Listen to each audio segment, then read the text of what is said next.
What's up, everybody, and welcome in to the Backliners podcast. Aggro joined by BaRRaCCuDDa, as per usual. Whoa. And listen, as per usual, recently, Barra, you guys kind of pogged off this week. Yeah. A big dub. But before we get into that, I want to ask, obviously you guys made a roster change. SOT, after coming off the bench, has now been benched again, or I don't know what the technical term for what you guys decided to do is, but Variety now on the roster. Just wanted to get your perspective on that change.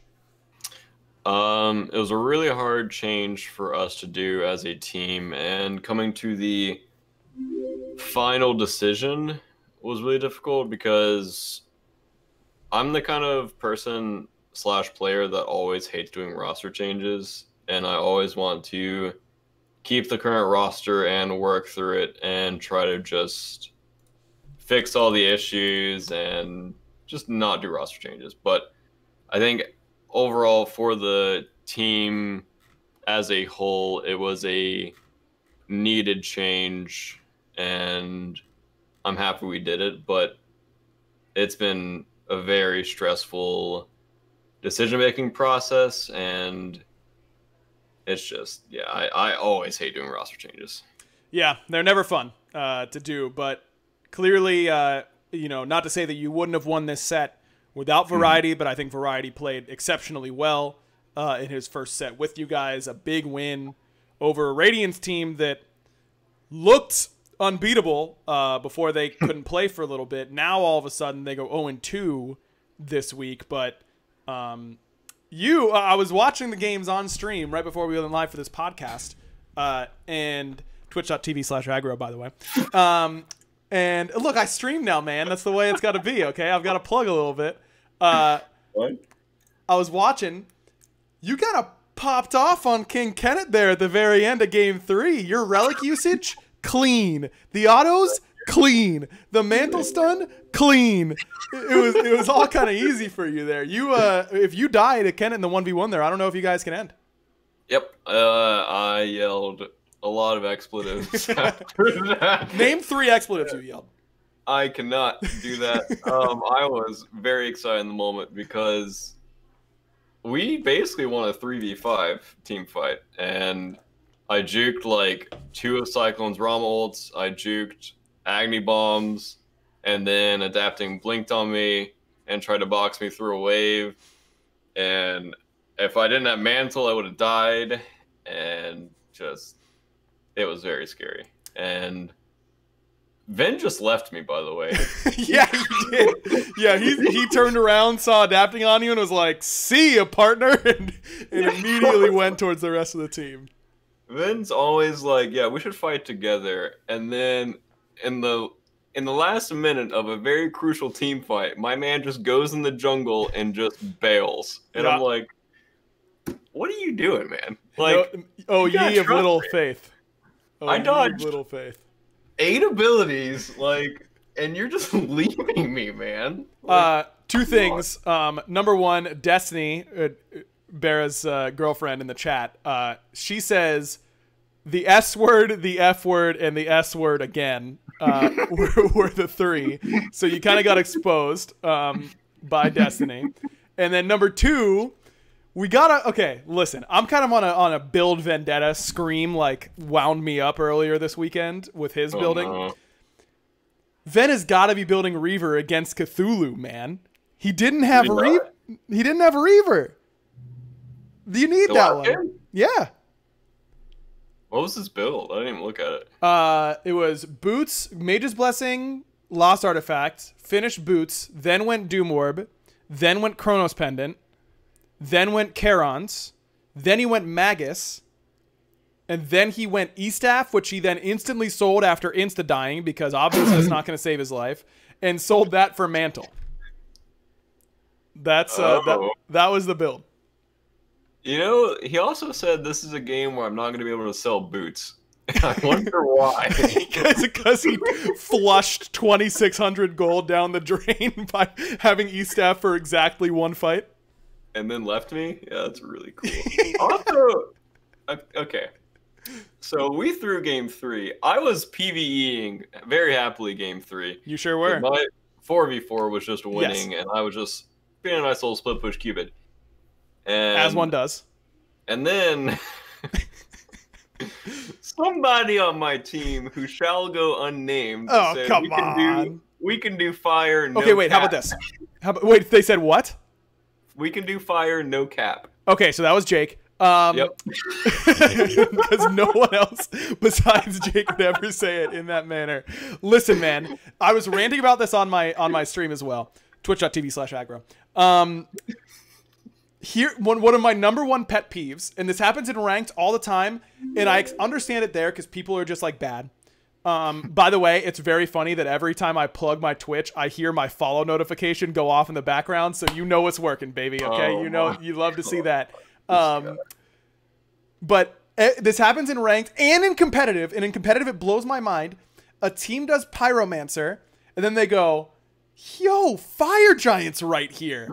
Maybe we just do that too, as if they didn't let everyone on the other team know that they are grouped on Pyromancer by doing it first. Like, if you're going to try and do both, do the fire first. Like, do the fire first. I don't understand. It makes me so mad. Well, it's like you do pyro. Yep. And then you think that all of them are going to just run away because it's like, oh, they were just on pyro, we're fine. Nope. And then unfortunately in competitive, people are smart enough to be like, they just did pyro. What if they're doing fire?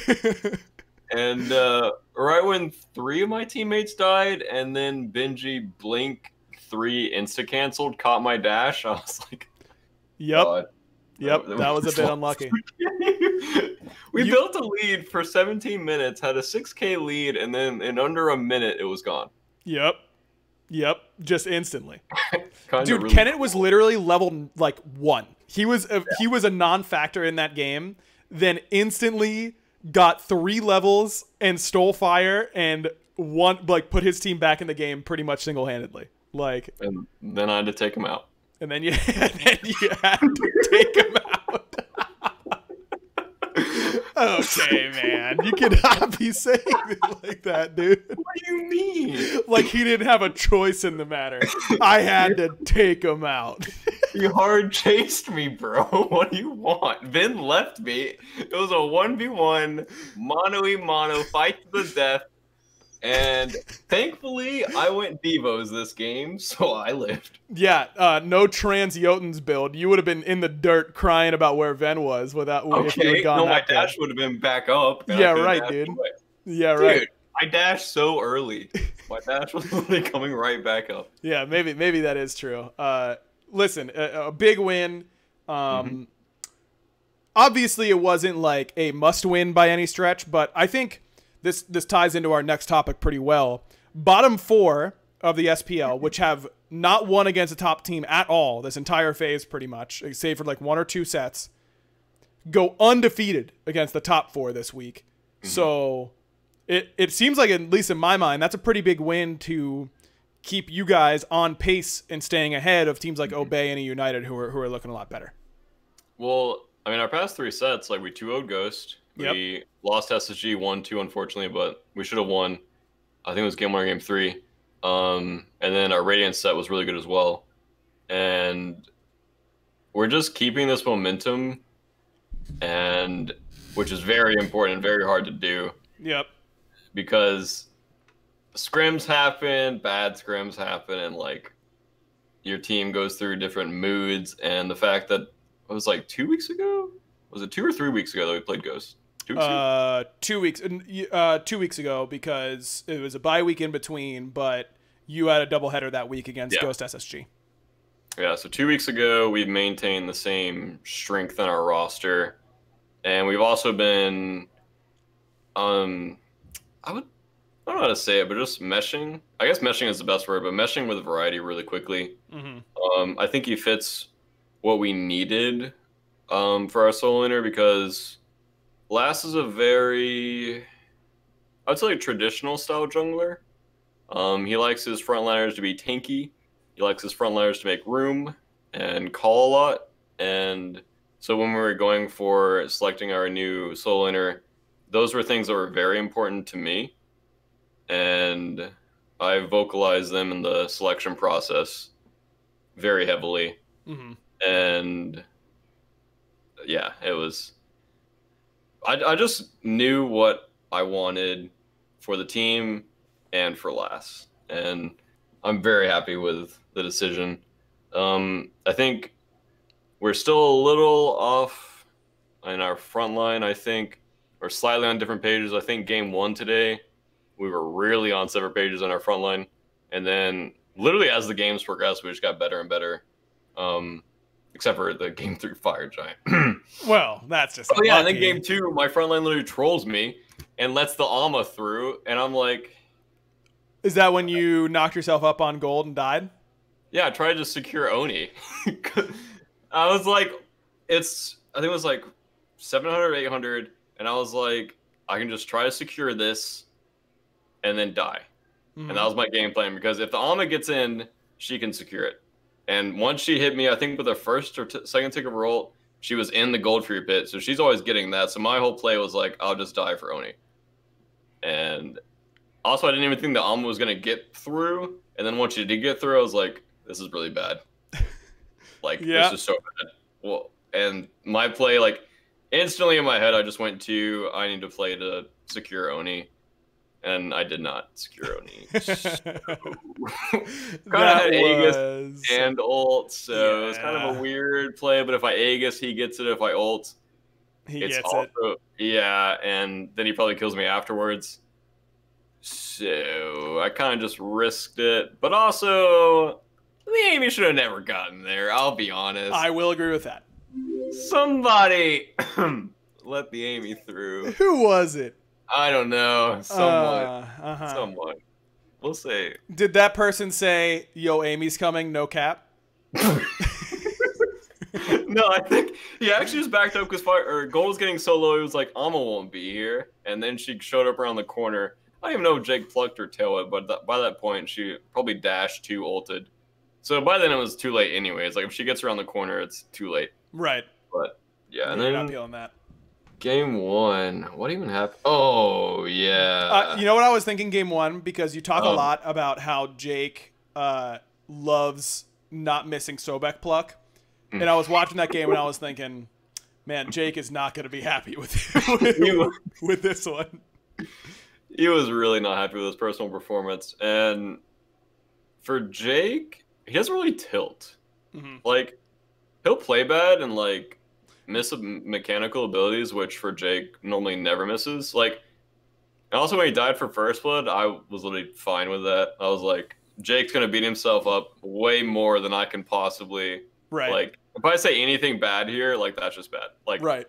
And I just stayed silent, and Jake said something. I don't remember what it was, but it was really funny. I tried to not laugh because he died in such like a stupid way.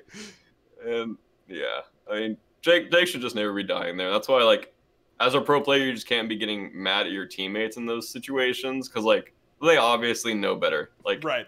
Yeah, it wasn't like, yeah, that's not the way it goes. I was going to say, Jake, it's good that Jake doesn't tilt because he shouldn't be allowed to tilt.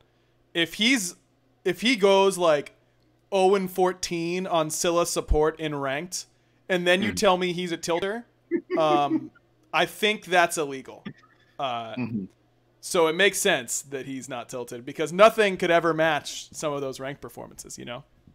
I mean, the mentals on this team are insane. Like, game 3, they literally got fire and last calls to instantly pick the Rama in solo lane. Yeah. Like, literally 0 tilt from our team. And that, like, normally when you lose a fire and lose a mid Phoenix and like a 6K lead. Yeah. Like, people start to get tilted, they start to get unfocused. And last just instantly, like, laser focus, said what we needed to do and made a play. And that just meant so much to me that my jungler instantly, like, no fear, we're making plays again. And I feel like the thing that is the most different with us right now, and it showed a lot in game 1, was we were still doing things on the map. I think for the first 6 or 7 minutes, we were a little slow. because they kept invading purples, which also that was mainly due to our start, and then also mainly due to me rotating to the red buff, because I knew they were going to invade because that's kind of like the counter. If you do purple to alpha and the support doesn't do alpha, you just push the wave and go to red. And they had mid pressure too. So I thought that was really important for me to rotate over. I missed my knockup, but I still thought we could like kill the Ravana, so I stay and skip an entire wave trying to force a fight where we don't really have an engage. We have like Janus Portal as an engage, which is really bad over red wall. But I thought with the position they were in that we could have gotten kills there, but with Jake not having pluck because he's level 1, last thing is level 2 Suku is engaged pretty bad, so it's probably just a bad rotation, but I still thought I could make it work. But off of that, plus the first blood, I was like 800, 900 gold down off the bat, which is not really the place you want to be as a Jingwei. No. But we just had really strong mentals. I think I kept that deficit for the next, like, 20 minutes. So that's really good for me to keep the deficit the same throughout the whole next 20 minutes of a game, especially when you're starting that poorly and losing all of your purples because they're just grouping, and then losing all your reds. And yeah, we just need to start trading on the map way sooner than we were.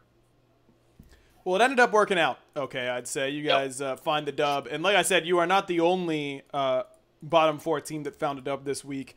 Radiance versus Obey to start us off on Friday was a win for Obey. Sanguine versus E-United on Friday, win for E-United. Sanguine versus PK on Saturday, PK beat Sanguine. And then today, you guys versus Radiance. The bottom 4 undefeated against the top 4. And that really is a big change. How do you want to do it? Do you want to talk about like bottom 4 as a whole, or do you want to go team by team and talk about how much or like what you think allowed them to improve or find their dubs? Which do you think is better?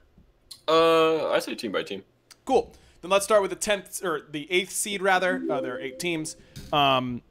E-United. I'm gonna be honest. I was reading the Reddit thread on the roster changes. Oh my god. And so many comments were like, I don't think they get that much better.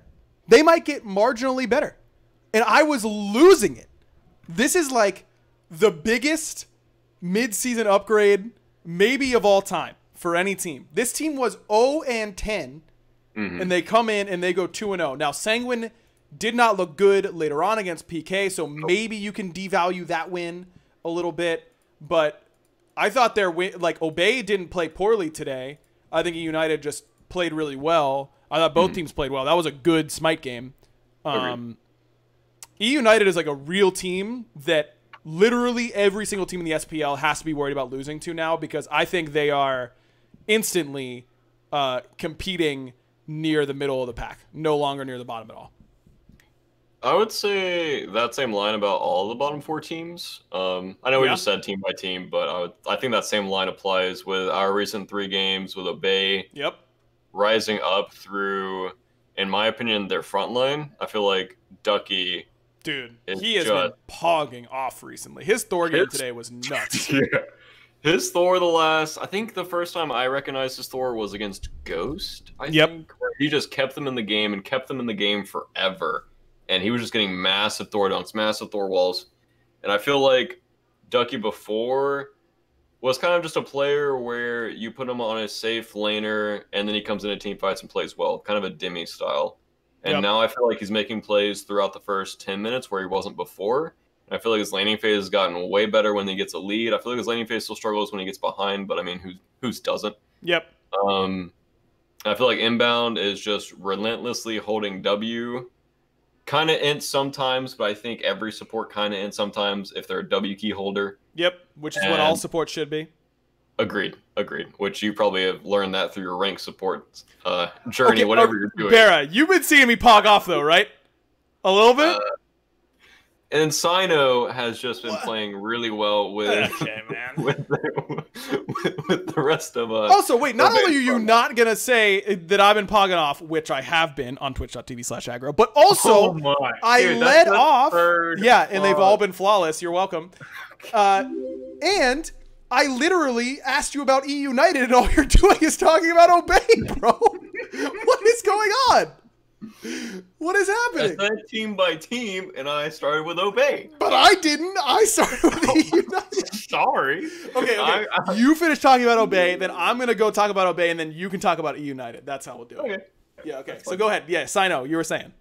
Yeah, Sino's been, I already said that. Sino's been playing really well with the rest of their front line, and then I think Baskin has been playing really well. Okay. I'm just getting trolled, man. No, please. Everyone would rather hear from you anyways. I think Baskin is the main catalyst for their look for a pick playstyle every time they get into a late game situation, because they have done the look for a pick play about 20 times so far. And I've seen that play, and I've teamed with Baskin before, and that is a Baskin call, late game, group up, and if you just left a lane, you're going to be sitting there looking for a pick. They did that, and they picked so many people. I think it worked every single time. Yeah, they literally... So two things. Number one, everyone on the podcast just heard Zeus pop off. That's because I got a sub on my channel. Apologies. I don't know if I can stop that, but thanks to Severin for the sub. But yeah, you're thanking subs. What am I not supposed to? Am I supposed to ignore him? What do you mean? You are not streaming on twitch.tv/aggro. Right thank you, BaRRa. That is where you can find my channel. Thank you. Appreciate that. It was very funny that every single time United did any objective, they'd like get a tier 2 and then they'd walk and just like hide behind red buff. They'd be like, all right, here we go. It's time. Like, and they just wait for it.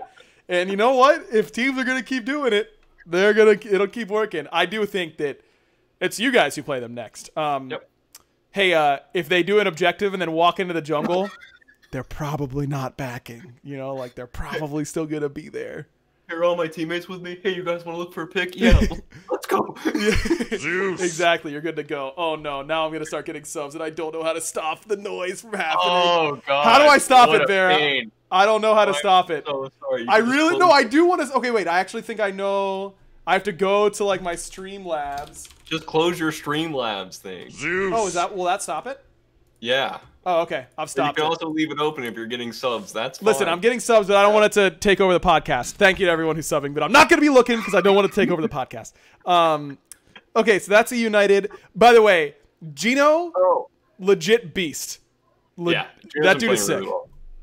Also, I think the biggest thing for United is when you're in a rut like they were, I think they just need a reset. Yep. And I feel like changing out the more players is better.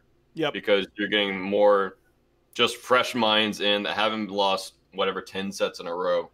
And especially with Snoopy role swapping, it feels like he probably hasn't lost either. So he's fine. And I just feel like for their teams, their mentals were in the gutter. And I mean, when you're 0-10, it has to be, right? Exactly. And swapping out players is the best thing that you can do in that situation. Even coming from a player that hates changing players, I think in their situation, it was necessary. Unfortunately, because I'm a big Guy J fan, obviously I'm a big Variety fan. Yeah. I feel like Guy J would have been sick if he had had more time. So I feel like he wasn't the main reason they were losing. I feel like their entire team as a whole, I feel like all of them were making individual plays, but I mean, the majority decided to kick the minority. So, I mean, that's just what happened, right? Yeah. Yeah, I was going to ask you your opinion on that situation because I know you are high on Guy J. Do you think it was the right call for United? Being a big Guy J fan, I would say no, because I feel like he is a ton of unlocked potential. And I feel like, I don't want to bring it up, but his 1v1 against Zap where he missed like 7 auto attacks, I don't know if that had anything to do with it, but after you choke a 1v1 that hard, your mental has to be not great. It's got to take a hit on the confidence for sure. Yeah, and I mean, just laning against Guy J in scrims and ranked, I just feel like he's sick. I just feel like maybe it's not his time. Maybe when he comes back, it'll be better. Yep. I don't know. I also feel like Variety was probably their most consistent player, but it's just, I mean, I feel like Snoopy, Scream, and Hurry are like, I don't know. if I can say that, but I feel like they're really good friends. So like they're obviously going to stick together. Sure. I don't Hurry know if did that- say in our interview that he did not want people to think they kept Snoopy because they were friends. He just thought that Snoopy was the best option in the short term. And I think that's the big thing that makes me think it was the right call. I can totally buy an argument that if this were phase 1, that Guy J is a better pickup. But with Worlds so close, I really don't think that you can hope that Guy J will improve. Like he'd shown a lot of really good qualities, but he'd also shown a lot of like rookie mistakes and it's not his fault, right? Like he's a rookie. He legitimately is. You have to take those lumps as a rookie. So just having Snoopy as an experienced member, and it's not like Snoopy was playing poorly phase 1. They moved him out of kind of necessity. Like I don't think Snoopy would have lost his spot with the way that he was playing early in phase 1. So for all those reasons, I do think Snoopy's the right call, while also acknowledging that Guy J is really sick and definitely deserves another shot at the SPL. If I wasn't as big of a Guy J fan as I am, I would say it's the right call as well, because as an ADC player, it's way easier to probably shot call from ADC than support if you're used to ADC. Like you're just used to the limitations of what you can do and what objectives you can do. Yep. And swapping roles, I feel like just changes a player a lot because you're probably stuck on your mechanics. Yep. And positioning what you need to be doing. Where, as if he's just stuck at ADC or playing ADC, he's just used to it. Like your brain doesn't have to think anymore. You're just playing. And then you want to go to us or PK next? Let's do PK. I think we kind of talked about what you guys are doing recently. You kind of been killing it. I think we covered that for the most part. PK is just a weird team. Like, I feel like they are the most hot and cold team in SPL. It is unbelievable. And when they're on, they are unbeatable. Like their Worlds run, once they caught fire, they didn't lose it, and they just kept playing insanely well. But when they're playing poorly, it's like you're watching a completely different team. They don't even look anything like themselves. They have the potential to be the best team in the SPL and the worst team in the SPL in consecutive games, which I don't think is the case for any other team. Like even at Ghost's lows, they aren't the worst. When you guys are clicking, I still don't think it's fair to call you the best team in the SPL at that moment. You just can compete at that. PK can look unbeatable and look physically incapable of winning in back-to-back games. And God bless Chuck, their coach, because how do you do, what do you do with that? Because I don't know, man. I feel like it's very difficult. And I can't tell if it's a draft issue or an individual play issue or a whole team issue or a day issue. Yep. And every time they play against us, they look pretty good. Yep. Flipping the coin incorrectly. Yep. We're playing them on, and hopefully next time we don't get stomped, but I feel like the last year and a half. Bro, what if, what if Chuck, here's the theory, okay? Because they've looked like the best team in the SPL against the 3 teams below them all year. They've looked incapable of winning against the top 4. So, what if recently, Chuck, during the bye week, Chuck performed some sort of Australian ritual, okay, and brought their mentals to Australia, thereby turning them upside down, thereby making PK really sick against the top 4 teams, but horrible against the 3 teams below them. Bang. You're still only winning one more set. Easy. Figured it out. Also, did you just say that because Scream just came in the chat? No. You've been talking way too much with Scream. What do you mean, man? I literally haven't. I did one interview with Scream. On Player Spotlight, which was fantastic. Everyone should go watch on the Smite Pro YouTube. Twitch.tv/Aggro. You can't watch it there, but you should go and subscribe there. And that was all I've talked to Scream recently. No, I talked to him on Twitter when I told him Serrated Edge is bad on Thor. That was it. Which I was right about, by the way.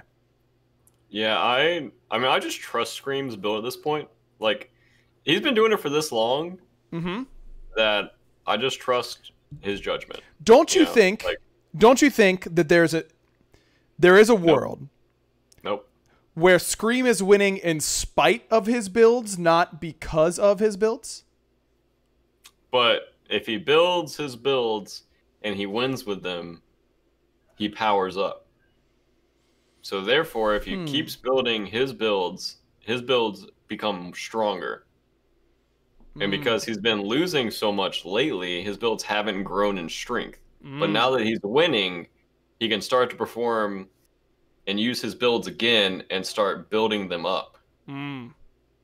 So he's kind of like, I don't know if you've watched Dragon Ball Z, but you're saying he's kind of like a Saiyan, right? Like they get stronger when they lose. Like the harder you push them, the stronger they get. Oh, okay. Kind of like Jake. Yep. Okay. Well, there you go. Scream does say in the chat, that's actually true. I can start griefing my builds again. Man, the benefits of having a basket on your team, huh? You get to grief in your builds and it doesn't matter. Also, I would love to just be a fly on the wall and just watch Scream and Jake just have a conversation. It would be something. That would be probably the smartest conversation that Smite has ever listened to. From Scream, it'd be a lot of, hey, like, hey, that's just what I do. Hey. And then Jake would be like, no cap. I don't know. I don't talk to Jake that much, but I assume that's how it goes for the most part there. I will say that specifically last year, I did hang out with Scream a lot more. And hearing him and Baskin interact when they were on Armada together were some of my favorite interactions I've ever heard. Those two together were just so funny, just like consistently raging at each other about the dumbest stuff. And I really hope that Heroin is being treated to that every day in scrims, because that would be a real treat. That would be a real treat for him. Okay, BaRRa, we're running a little bit low on time. Not really. We're actually on pretty good pace, but I think this might take some time. I heard your pregame interview with one John Finch. Yep. And I heard you saying some nonsense about hunters getting nerfed and they didn't deserve it or something like that. Mages are okay. No, hold on. Okay, I'm gonna read these hunter changes. Okay. Okay. Do you want the items or the gods first? Which one is more impactful? It's got to be the items, right? Items. Yeah. Okay. I'm not even gonna touch the gods. Neither god really got nerfed that hard. Cupid and Rom got small nerfs, barely anything at all. The Rom nerf is kind of big. Okay. Here are the changes. Atalanta's bow, an item that's built every single game by every single hunter, no matter what. Decrease attack speed from 30%. Now brace yourselves here. Brace yourselves. This is a big one. From 30% to 25%. 5% attack speed. I know. Tough. I can barely move on. I know. Same. Also decrease the movement speed while attacking and strafing from 40% to 30%. So that's only when you get a kill and an assist. You lose your basically free haste effect. Okay. It's a dead item. Okay. Silver Branch Bow. I can't believe I'm saying this, but Silver Branch Bow, another item that gets built every single game and abused by the OP hunters. Also took a nerf. Decrease attack speed from 35%. Oh boy, this is going to be tough to say. 35% all the way down to the measly number of 30%. Only 30% attack speed on my Silver Branch Bro. BaRRa, why should I care at all that you guys lost 10% attack speed across 2 items? It's barely even a nerf. Dude, the class already sucks. What do you mean? Oh my god, the class sucks. What was the first pick? Okay, what was the first pick in the Obey United set? Every single game? We're literally first picking because all of our teammates want to hold their picks and because we have neutral picks that are So do you think that Obey is also first picking Rom every game for the same reason? Yeah. Do you think that Radiance first picked Rom for Cyclone Game 3 just because they felt like it? Well, he lost. Okay. Do you think that every team in the whole SPL is like first picking Rom? Just because? Yeah. Just because no one else wants a pick? Everyone go, yo, do you want Persephone here? Persephone open, by the way, in the Obey United sets. No, I don't really feel like playing Persephone, one of the quote-unquote OP mages. All of your teammates are crybabies, and they want to hold their pick. So we cannot counterpick, so we're stuck to the same 2 gods every game. Listen, all I'm saying is those two gods are so OP that none of the other they are stifling the rest of the hunter class. Stifling. Okay, the balance changes are just bad because Atalantis is a core item right now that's built by every hunter as a necessity because we need 20% penetration or we do no damage. So that nerfs literally every hunter. Instead of just nerfing the OP hunters, it nerfs every hunter. But hunters are hunter late games. Your item build is so cheap.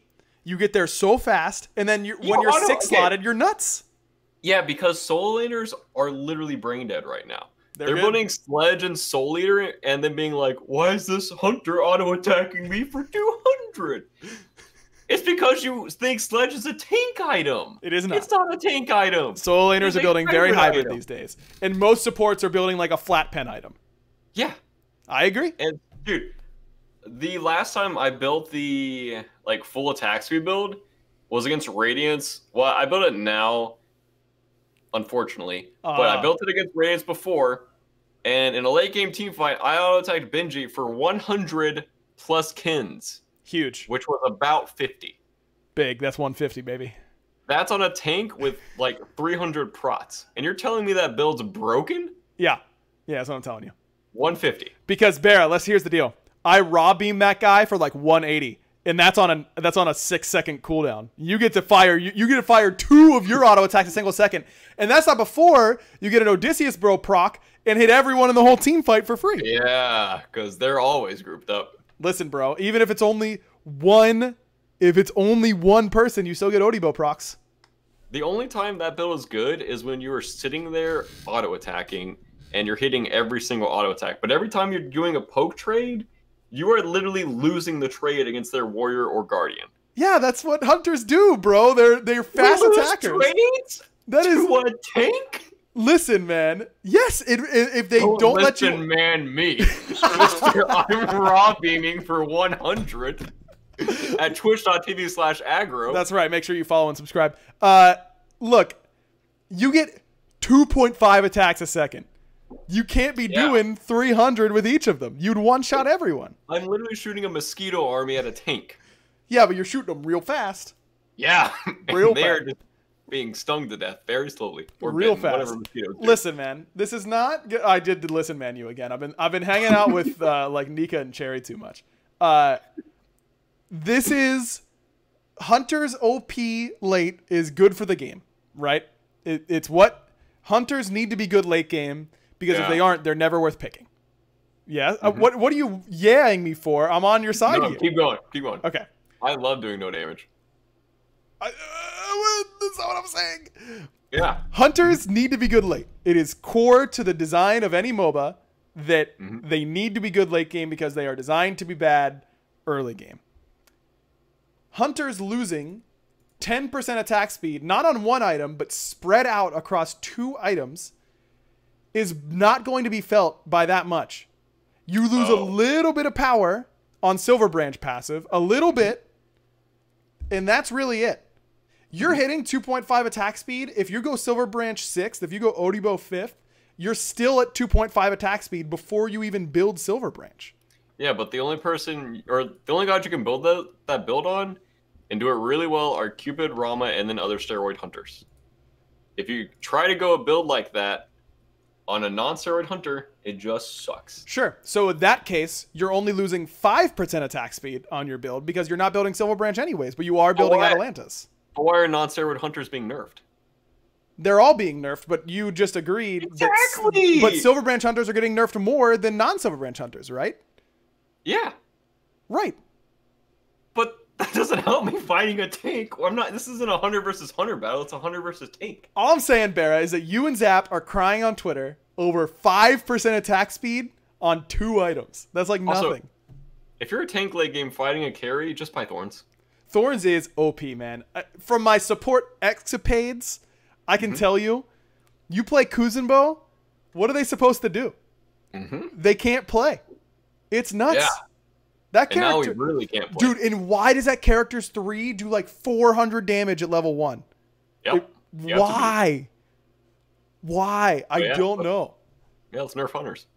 Listen, man, I am all in here for Kuzenbo nerfs. Also, mages outdamage hunters like Here every we day of the go. week, bro. You literally just got a buff to Doom Orb. Like Warlocks has been buffed, Book of Thoth's been buffed, and people still aren't buying it because flat pen's just broken. Really? Tell literally the entire SPL because no one's building flat pen. I don't know. Yeah, I feel like I'm taking crazy pills, man. Your mid laner built Spear of the Magus 5th and no Soul Reaver. Okay. You gotta have a talk with him too, bro. At me, I don't know. You're right. You're right. I'm sorry. I got a little wound up. No, you can be wound up. You know, you deserve it. I was wound up earlier. Yeah. You can be wound up now. Listen, if you need to let it out, it's fine. Why are people going Doom Orb Soul Gem on anybody but Yanis? Like it can't be right mathematically, man. It just can't be. Flat pen is so broken. Yeah, I honestly have no idea. I know from my experience as a mid laner. Go ahead. Doom Orb just felt really good. It does feel very good. Flying around the map felt really good. I also feel like it is a very bad teamfight item. It is. And the MP5 is really good, but I feel like on a lot of characters that I saw people building Doom Orb on, like Hebo, I think I'd rather just have Rod for a little bit more gold. And a much more relevant passive. I mean, Doom Orb passive is really relevant early game, but late game. Oh, and here's another good thing. People ask me all the time about Doom Orb on like Yanis because, oh, he moves fast already. Now it's like he's even faster. The item is such a trap on that god because you're lane fighting, and same with Zeus. You're so bad at fighting in lane that you shouldn't do anything to trick yourself into thinking I want to fight near minions ever. Like. Fight in the jungle with Yanis. Fight in the jungle with Zeus. Don't buy Doom Orb. It doesn't make your atrocious lane fighting good enough. It just doesn't. I can't tell if it's actually a necessity or if it's just one of those things where like it just feels good. Like I'm telling you, dude, if everyone's just building it for MP5, it is better to do Doom Orb or to do Book of Thoth start. Book takes care of all your mana problems. It makes your Soul Reaver late in the game hit even harder. And it lets you, like, if you're playing like Hera and you go Book of Thoth, and then late game you either sell your boots or get Book of the Dead 6th item, you are unkillable. You get like back-to-back massive shields. The fact that no one's building Book actually blows my mind. It is so good right now. It is so good. Can I just ask you as a mid laner, is Warlocks just a trash item? I think it's pretty good. I've been building it. I've been building it a good amount. And I think it's good. I think it's underbought. I really like it on like Raw, and characters that don't really have escapes. It's just like you're early. You need to get coup pressure because you can only get 1 or 2 mana pots, and it only has 100 mana, and no MP5 at all. So you're not getting any MP5 until like 3rd item earliest. But I'm building flat pen there because I think that stat is broken. Other people are probably going to build Soul Gem or some shit. I don't know. Yep. But I don't know. I think it's good. I think it's pretty good. I don't know. I feel like it should be. I mean, one thing that's going against it is that Chin's is being bought every game, so like extra health isn't that great for you against the enemy ADC. But I think it's pretty good against the Warriors. Like with the Warrior hybrid build, they usually don't have that much extra damage to kill you. Like they kill you pretty much exactly through Aegis. If you have extra damage or extra HP and Aegis, I feel like you can survive a lot more dives. How much HP is on Warlocks? It's like 200-ish. Once it's evolved. Fully statted. Yeah, hold on. I'm gonna find it right now. Because I feel like if you go like a Book of Thoth, Warlocks, Book of the Dead, Obshard, I don't know if you need flat pin, I guess, in that build. I feel like you just can't die. All right. Let's see. Warlock staff. You gain, it's 225 when fully stacked. It's 145 power, 225 health, 200 mana, 10% pen. Does the 10% pin make it awkward to finish your pin build? Or your 40%? No. If you go, because no one's building double 20% anyways, it makes it really easy actually because you just get Charons or Obsidian. Everyone's buying Charons again. It's still not that much better than Obsidian. I still think Obsidian's better in the vast majority of cases. People just love going fast, and that's why they're doing this exact same Do More Charon's build. And I'm convinced it's not that good. And then you get Soul Reaver, and you're at 40%. Oh yeah. Forgot Soul Reaver was still OP. Yeah. I felt pretty bad when Soul Reaver got nerfed. I feel like the power probably didn't deserve to be nerfed. I feel like maybe the passive instead. So this is why you're upset about the Atalanta's nerf. You're cool with having one item just be ubiquitous all the time. You don't think that's that makes it inherently OP? Well, when you nerf 2 items and then don't buff other items, you just make the whole class worse. Which they also did to mages. Actually, no, they didn't, because they buffed Do More, Book of Thoth, and Warlocks. Not all in the same patch. Not all in the same patch. For the record. Yeah, thank you. For the record. But I just feel like the Do More buffs make it really easy to fit in your build, and it's just a cheap tier 3. I think it's like 1250. Yep. Which feels good. Tier 2 to tier 3. Yep. Yeah. Feels great. I do be loving that for sure. All right, time for our random question of the week. I saw Destiny asking one earlier in the chat that I did want to get your take on, because I've been eating a lot of tacos recently. Are you a hard shell guy or a soft shell guy? Soft, easy. Really? Unless I'm feeling spicy and want to wrap a soft shell around a hard shell. Oh my. And putting cheese around it, which I rarely ever do. But eating a hard shell by itself feels impossible, because it just breaks apart. Your taco goes everywhere. Yep. And I actually recently read this in a Reddit thread that if you make your own hard shell tacos, they're OP. That could be good. But if you get them like from a store, or I think I've got them from a restaurant, they still do that. Like, yep, they're fall apart. I don't know how to bite it. I don't know if I'm just stupid. Well, I feel like regardless of how I bite the taco, I don't do it well. Here's the play, Chad. I'm going to help you out here. What I do, I get 2, when I make tacos at home, which, like I said, I do at least once a week now, 2 hard shell tacos, 1 soft shell taco. I eat my hard shell tacos over my soft shell tacos, so anything that falls out just gets wrapped up in my taco for later. I feel like that's really not a big brain play. Really? Because that just sounds like 3 seconds ago, here's BaRRaCCuDDa. I don't know what to do. My taco goes everywhere. There's no counterplay. Me giving you counterplay. It's not that good. That's just okay. If you make tacos at home, most of the time the meat is like super wet. So you're adding too much water, but okay. Okay, it's not me, it's Destiny. But wow! What is wrong with you, man? What do you mean? You can't do that. You want me to throw myself? Do you remember what happened after the last podcast, the discussion that we had?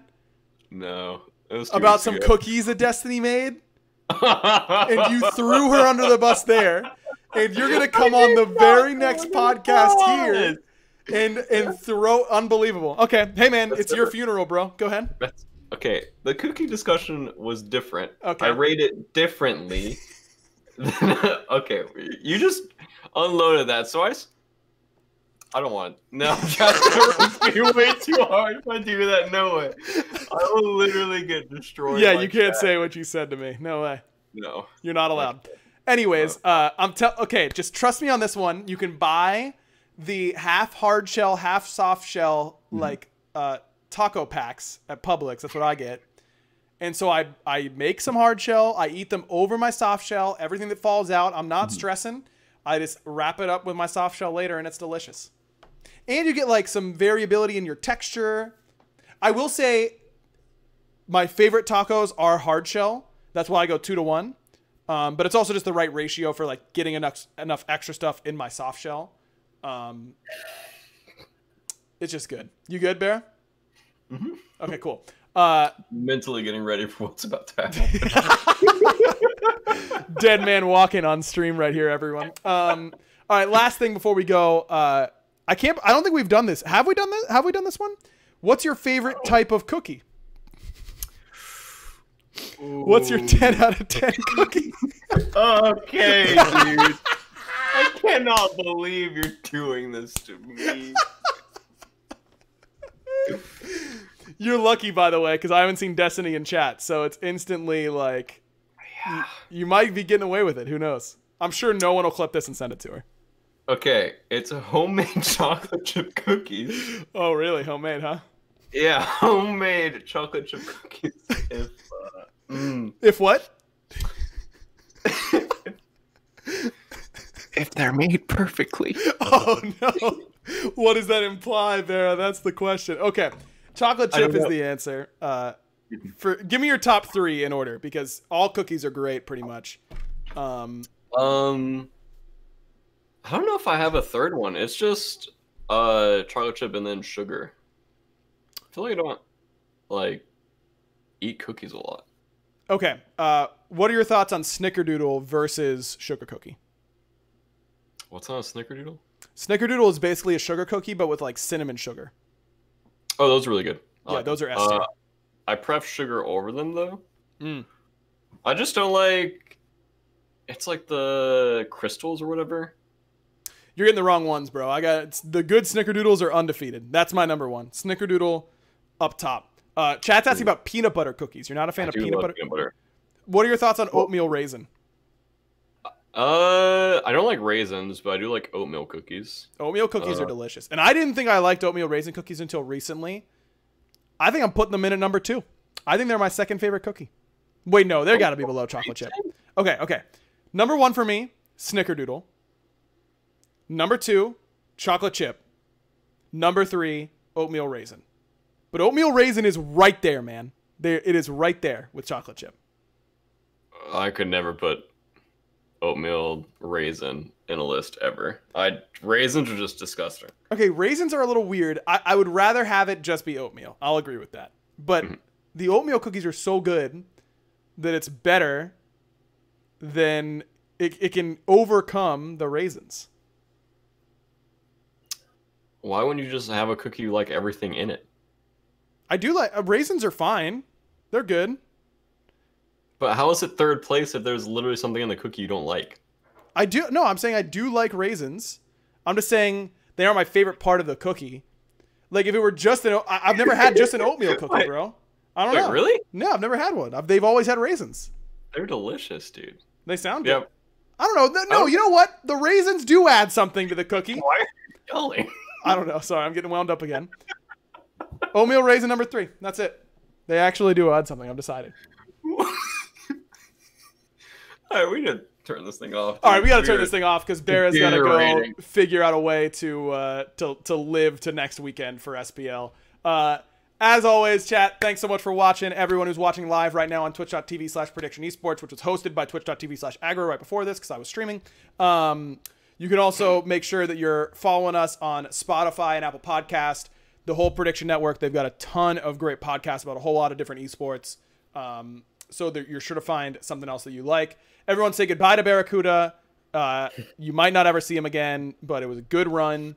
And he did his best, and that's all you can really ask for. Thanks for watching. Make sure to give us a rating on Spotify and Apple Podcasts as well. And we'll see you next time. BaRRa, do the bye. Bye. That was a scared one. Yeah, you're terrified, I can tell.